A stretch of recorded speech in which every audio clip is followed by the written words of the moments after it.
Kuupendeza moyo wa Bwana ni kutembea kwa uadilifu. Hakuna aliyewahi kutenda dhambi, tena zile dhambi ambazo walimwengu wanasema ni kubwa, kwa mfululizo kama Daudi, na bado Mungu alimkubali.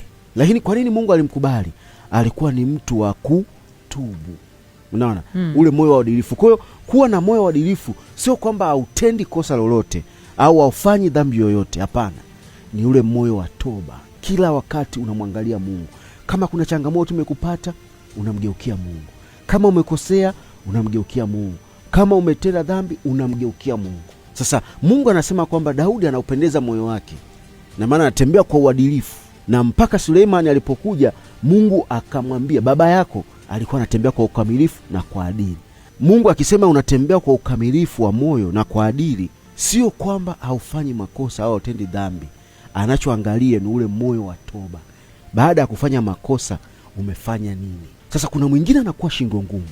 Sasa huyu ndo anakuwa kinyume cha uadilifu. Anafanya makosa lakini bado anakuwa shingo ngumu.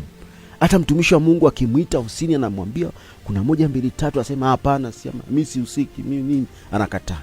Sasa angalia, kwa sababu ukiwa na moyo wa uadilifu unalipa. Mungu ataendelea kukutamkia mema na Mungu ataendelea kukuazia mema, si kwa sababu haufanyi dhambi kama wengine, ila ni kwa sababu ikitokea ukaanguka, unakuwa na moyo wa uadilifu wa kumrudia Mungu.